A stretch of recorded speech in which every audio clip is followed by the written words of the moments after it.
Aku mendengar suaraku, aku mengenal mereka, dan mereka mengikuti aku.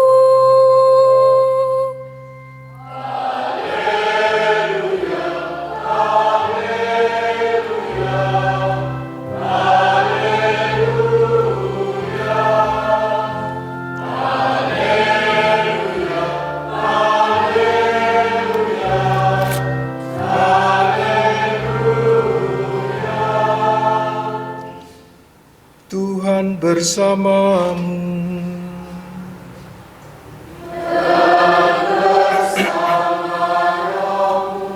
Inilah Injil Yesus Kristus menurut Markus.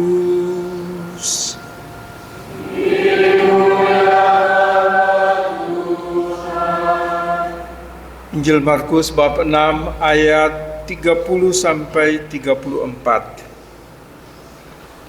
Yesus memberi makan 5.000 orang. Kemudian rasul-rasul itu kembali berkumpul dengan Yesus dan memberitahukan kepadanya semua yang mereka kerjakan dan ajarkan. Lalu ia berkata kepada mereka, "Marilah ke tempat yang sunyi supaya kita sendirian dan beristirahatlah seketika. Sebab memang begitu banyaknya orang yang datang dan yang pergi, sehingga makan pun mereka tidak sempat." Maka berangkatlah mereka untuk mengasingkan diri dengan perahu ke tempat yang sunyi. Tetapi pada waktu mereka bertolak, banyak orang melihat mereka dan mengetahui tujuan mereka. Dengan mengambil jalan darat, segeralah datang orang dari semua kota ke tempat itu sehingga mendahului mereka. Ketika Yesus mendarat, ia melihat sejumlah besar orang banyak. Maka tergeraklah hatinya oleh belas kasihan kepada mereka, karena mereka seperti domba yang tidak mempunyai gembala. Lalu mulailah ia mengajarkan banyak hal kepada mereka.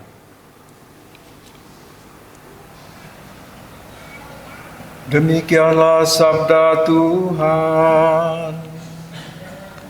Terpujilah Kristus.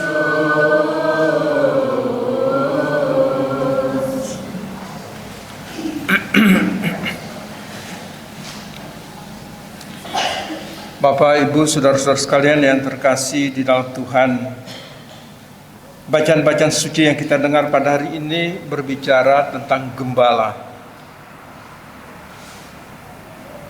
Maka perlu kita ketahui juga beberapa ciri corak seorang gembala yang baik, karena ada juga gembala yang jahat. Ciri-ciri gembala yang baik menurut Injil Yohanes bab 10 dan surat pertama Rasul Petrus bab 5. Ciri-cirinya adalah yang pertama mengenal dombanya. Itu ciri gembala, dia harus mengenal dombanya. Kedua, mendengar suara mereka. Tidak hanya mengenal, tapi mendengar suara mereka. Yang ketiga, seorang gembala itu menuntun dombanya. Tidak hanya ke tempat yang aman, tetapi juga di padang rumput yang hijau, memberi makan serta memberi minum ke sumber-sumber air. Yang kelima, seorang gembala harus juga berkorban, memberikan nyawa. Ini pengorbanan, seorang gembala harus berkorban. Dan yang terakhir, seorang gembala itu harus menjadi teladan, harus menjadi contoh, harus menjadi panutan. Saudara-saudara sekalian yang terkasih di dalam Tuhan, kita lalu tidak hanya berpikir sempit tentang gembala berarti ya romo atau uskup atau siapapun. Gembala ini bisa dikenakan kepada siapa saja. Jadi ciri corak gembala yang baik ini adalah ciri corak orang-orang yang bertanggung jawab. Jadi Anda di dalam keluarga pun, Anda harus mengenal anggota keluargamu. Masakan tidak mengenal istri, tidak mengenal suami, tidak mengenal anak-anak. Anda bisa mendengar suara mereka, oh ini suara istriku, oh ini suara anakku. Anda juga pasti sebagai keluarga menuntun domba-dombamu, putra-putrimu ke tempat yang aman nyaman. Bukan selalu membawa mereka ke diskotik atau kafe. Jadi sekali lagi, sebagai gembala juga Anda sebagai keluarga harus memberi contoh, memberi teladan. Teladan itu penting, supaya anak bisa gugu dan tiru. Seperti seorang guru kan gitu, cirinya digugu dan ditiru. Ciri gembala yang tidak baik adalah gembala yang memecah belah. Itu yang terjadi pada zaman Perjanjian Lama. Maka Nabi Yeremia muncul membawa pesan Tuhan bahwa bangsa ini tercerai-berai karena gembala-gembala yang tidak becus. Gembala-gembala yang hidupnya secara liar sehingga domba-dombanya tercerai-berai. Tapi Tuhan Allah berpesan kepada Yeremia, katakanlah kepada bangsa ini, jangan takut, saya akan menumbuhkan tunas baru dari keturunan Daud untuk memimpin dan menuntun mereka. Jadi jauh-jauh hari itu sudah dinubuatkan tentang Yesus ini. Bahwa Yesus yang akan menuntun, Yesus yang akan menyatukan kembali dua pihak yang bertikai ini, gembala dan domba. Maka di dalam surat Santo Paulus kepada jemaat di Efesus, di sana dikatakan dua pihak itu akan disatukan oleh darah Kristus.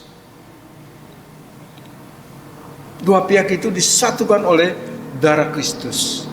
Sehingga semuanya menjadi satu kawanan. Itu yang dikehendaki oleh Tuhan.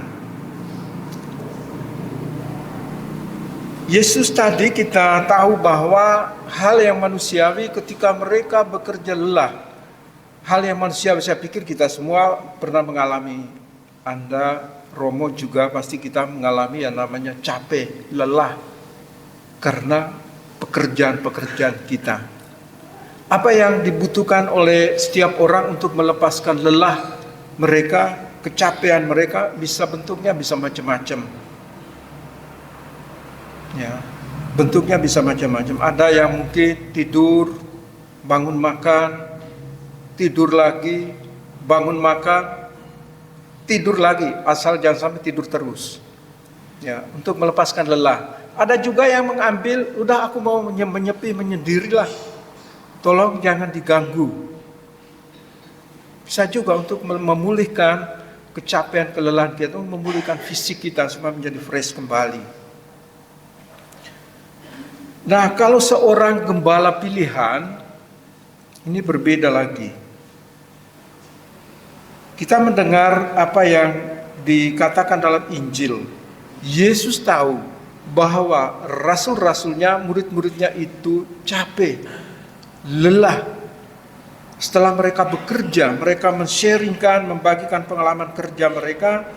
Lalu Yesus tahu pasti dari wajah-wajah mereka yang yang loyo, letih, lesu, maka Yesus mengajak mereka, marilah ke tempat yang sunyi supaya kita sendirian dan beristirahatlah seketika.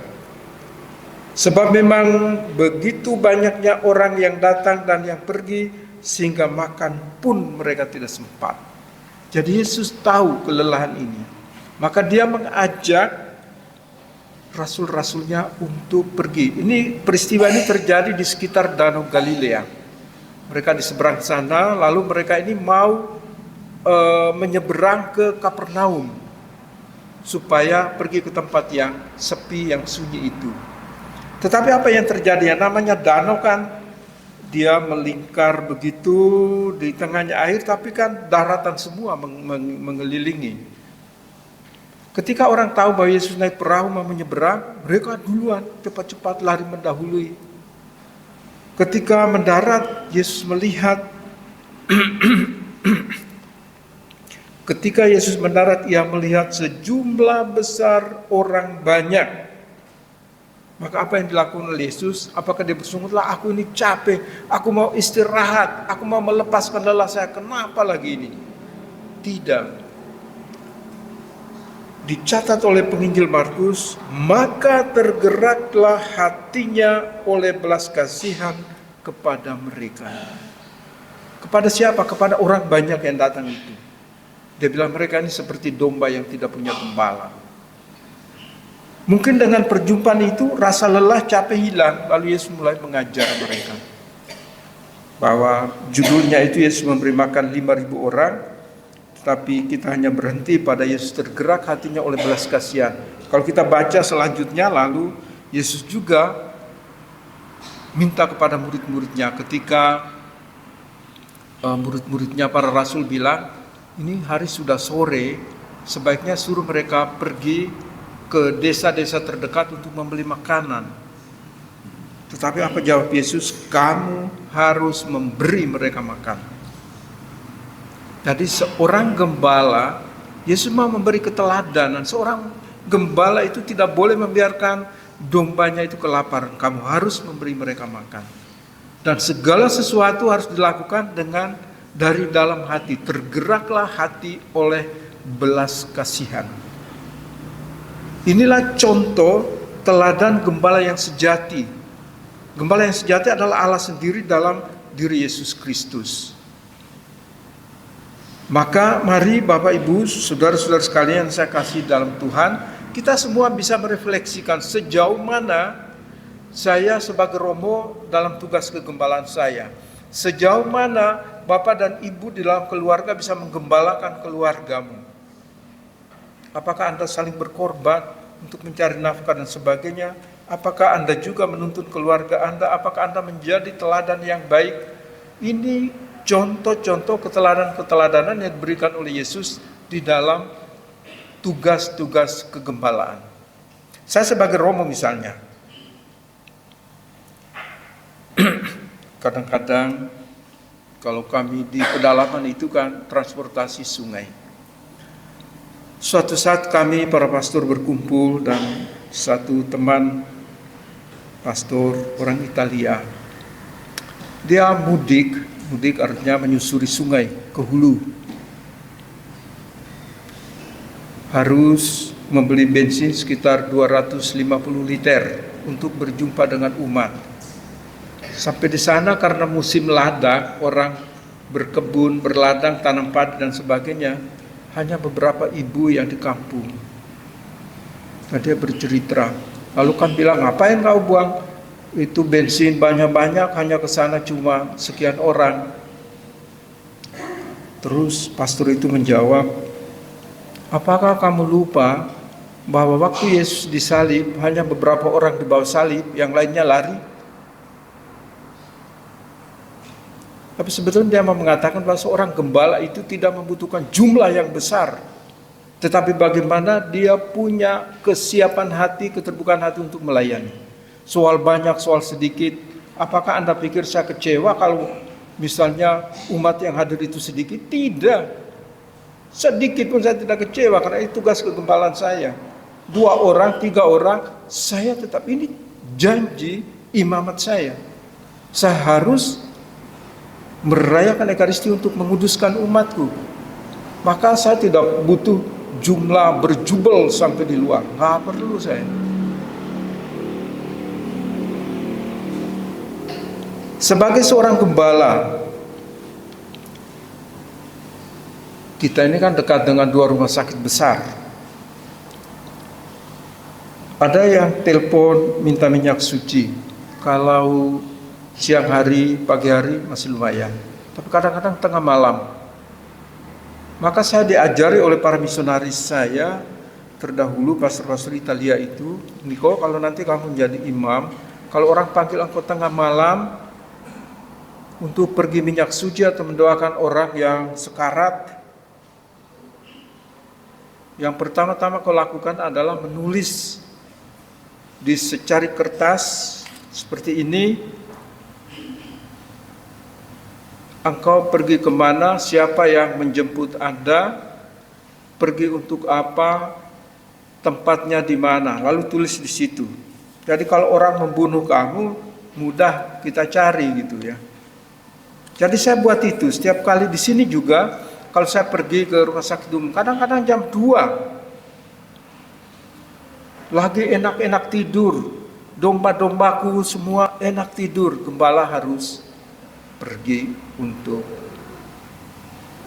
menggembalakan, termasuk juga memberi minyak suci. Kadang-kadang ya hal emosional, aku tawar-menawar, kalau besok pagi bagaimana? Ya bisa juga, tapi suami saya sekarang tidak sadar. Saya bilang oke lah, saya berangkat. Sampai ke ruang ICU memang betul nggak sadar. Saya doakan, saya beri minyak suci. Pagi hari di telepon sama istrinya, Romo terima kasih, suami saya sudah pergi. Ya puji Tuhan, waduh kalau besok paginya baru saya datang ya sudah meninggal itu ya. Jadi ini tugas-tugas kegembalaan yang saya hayati dalam kehidupan saya sebagai imam. Baik saya di kota maupun saya di desa, saya tetap menghayati tugas kegembalaan, bahwa hidup saya untuk orang lain dan bukan untuk diriku. Kalau saya pulang libur di kampung saya, di desa, saya itu jarang ada di rumah. Kadang-kadang kakak-kakak saya tanya kapan ada waktu untuk kami ya. Oh iya, saya harus dahulukan orang banyak ya. Saya akan pulang tidur di sini. Jadi saya harus pergi dari satu kampung ke kampung yang lain, diundang orang untuk macam-macam hal. Dan saya harus melayani.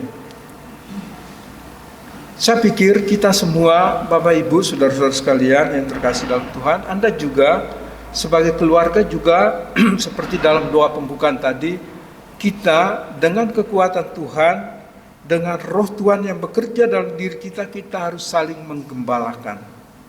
Maka ciri corak seorang gembala yang baik tidak hanya ditujukan kepada para gembala terpilih, tetapi juga Anda semua. Apakah Anda sebagai orang tua bisa mengenal domba-dombamu, anggota keluargamu? Apakah Anda sebagai suami istri mendengar suara anak-anakmu? Apakah Anda sebagai suami istri dapat mempersatukan keluargamu, dapat menuntun keluargamu ke jalan yang baik dan benar? Apakah bisa berkorban? Apakah Anda sudah berkorban untuk keluargamu? Apakah Anda sudah menjadi teladan bagi mereka? Kita mungkin bukan gembala yang sempurna, tetapi berusaha untuk menjadi gembala yang baik. Sempurna mungkin tidak, tapi sebagai gembala yang baik. Saya juga sadar sebagai seorang gembala, sebagai Romo, saya juga sadar bahwa tidak mungkin saya sempurna segala-galanya. Tidak mungkin semua umat mengangguk mengiyakan apa yang saya buat. Banyak juga yang mungkin menggeleng, tapi itu saya suka. Yang menggeleng juga saya suka. Itulah itulah domba-domba yang kita gembalakan. Seperti Yesus katakan, ada domba yang ciri-ciri domba yang hilang. Ada ciri-ciri domba yang sakit dan terluka. Ya. Maka Yesus bilang, yang hilang harus engkau bawa pulang. Yang sakit engkau harus sembuhkan. Yang gemuk bukan disembelih. Yang gemuk harus dituntun supaya tetap pada jalan kebenaran. Bapak Ibu saudara-saudara sekalian, itulah beberapa catatan yang Tuhan berikan kepada kita lewat bacaan-bacaan suci yang kita dengar pada hari ini. Kalau kita itu gembala yang memecah belah seperti dalam era perjanjian lama, mari kita perbaiki. Yesus akan menarik kita dari dua kutub ini. Yang satu memisahkan, yang lain menyatu. Ayo kita bersatu supaya kita menjadi satu kawanan. Karena darah Kristus itu yang menyatukan kita semua. Bahwa ada yang gembalanya baik, dombanya tidak baik. Ada yang dombanya baik, gembala yang tidak baik. Ini dua pihak harus disatukan. Mari merapat di dalam Kristus supaya kita dibasuh, dibersihkan oleh darah Kristus agar kita semua tetap dalam satu kawanan dengan hanya satu gembala, yaitu Yesus Kristus. Kemuliaan kepada Bapa dan Putra dan Roh Kudus. Mari kita bangkit berdiri, kita menanggapi sabda Tuhan ini dengan menegaskan iman kita. Aku percaya akan Allah dan akan Yesus Kristus, Putranya yang tunggal Tuhan kita, yang dikandung dari Roh Kudus, dilahirkan oleh perawan Maria, yang menderita sengsara dalam pemerintahan Pontius Pilatus, disalibkan, wafat dan dimakamkan, yang ke tempat penantian para